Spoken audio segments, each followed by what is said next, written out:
Hello guys, welcome back to my YouTube channel yes chemistry. अभी आप success में हूँ आपका एजुकेटर शिव मिश्रा। और यहाँ पे क्लास 12 बायोलॉजी का बहुत ही इंपॉर्टेंट प्रश्न है।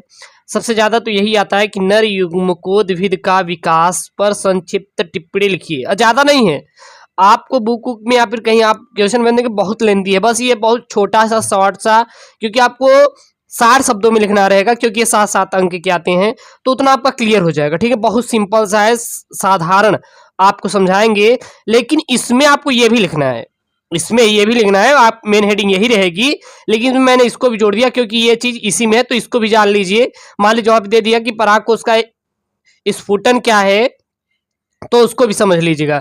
लेकिन ये जो चीज है ये इसी के अंदर रहेगा, ठीक है ना, ये जो है इसी के अंदर, या फिर इसको ना लिखेंगे इसको लिख देंगे तभी चलेगा।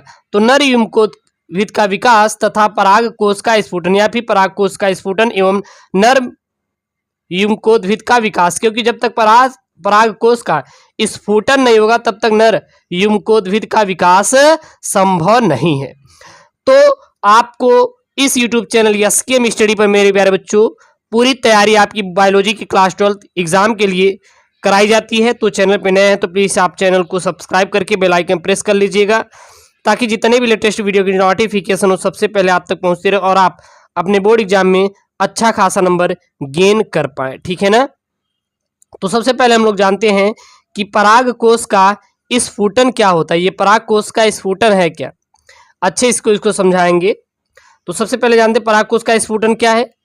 तो पराग कोश के स्फुटन के समय मध्य स्तर व टेपिटम स्तर नष्ट हो जाता है। इसके पहले मैं आपको जो लघु बीजाणु में उसमें आपको मध्य स्तर और टेपिटम स्तर पूरा समझाया था, कोई दिक्कत नहीं, याद कर लीजिए। तो पराग कोश के जब स्फुटन जब होता है तो जो मध्य स्तर होता है और जो टेपिटम स्तर होता है क्या हो जाता है, नष्ट हो जाता है।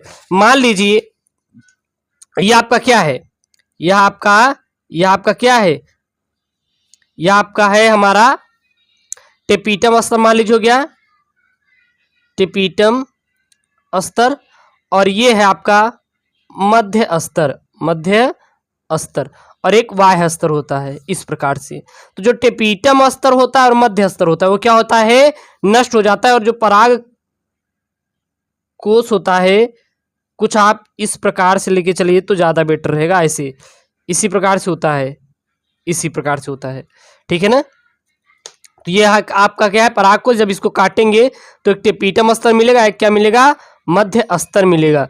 तो जो टेपिटम स्तर और मध्य स्तर दोनों क्या होते हैं, नष्ट हो जाते हैं, केवल बाह्य त्वचा वह अंतःचोल ही रह जाती है।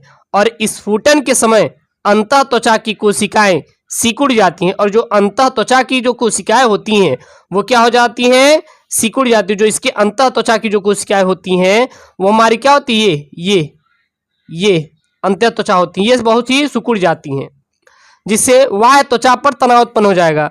जब ये सिकुड़ेंगी तो जाहिर सी बात है इसमें टेंशन मतलब आ जाता है तनाव, तनन जानते हैं, फटने लगता है, तनन होने लगता है। ये सिकुड़ेगा तो ये तनेगा बाहर का,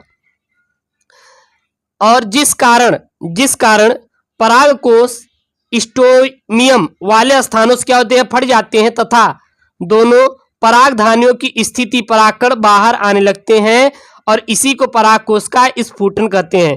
और यहाँ से यही जो होती है हमारी, जब तनाव होगा तो ये हमारी बीच से क्या होती हैं, फट जाती हैं, और ये बीच से क्या होती है, फट जाती हैं। ऐसे ही फट सकती हैं या फिर ऐसे भी ये फट सकती हैं, या तो ये हॉरिजॉन्टल फटेंगी ऊर्ध्वाधर, या तो क्षैतिज, दो में से कोई एक ही फटेगा।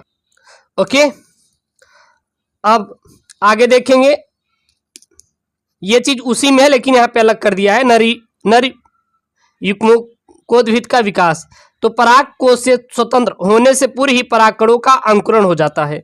और जब पराग कोश से परागकण निकलेंगे तो उनका क्या हो जाता है, अंकुरण मतलब उसमें अंकुरण मतलब समझते हैं ना, हल्का सा जड़ की तरफ फेंक देता है उसमें से। इस क्रिया में सर्वप्रथम परागकण का केंद्रक समसूत्री विभाजन द्वारा एक छोटा तथा एक बड़ा, दो बड़े केंद्रकों में विभाजित हो जाता है।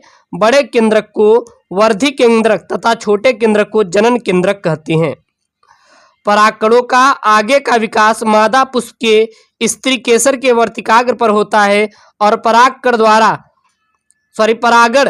परागकण स्त्रीकेसर के वर्तिकाग्र पर पहुंच जाते हैं जहां इनका अंकुरण होता है, जिसे परागण के पश्चात परिवर्धन कहते हैं। तो ये आपका रहा नर्म युग्मकोद भित्त का विकास, ठीक है ना, ये पूरा यही चीज है, लेकिन मैंने इसको पहले जोड़ दिया और फिर इसको जोड़ दिया। लेकिन अगर बुक में देखेंगे तो ये दोनों एक ही है, इसको पूरा हेडिंग बना के इसको इसमें ही जोड़ दिए, ठीक है ना। तो ये बहुत इंपॉर्टेंट क्वेश्चन आपके बोर्ड के लिए, और ये हर साल आपके बोर्ड में आता है, तो इसको आप जरूर से जरूर तैयार कर लें, और it is very important for you. और आप बायोलॉजी की तैयारी करें तो अपने इस यूट्यूब चैनल एसकेएम स्टडी को जरूर सब्सक्राइब करें। दोस्तों थैंक यू, जय हिंद।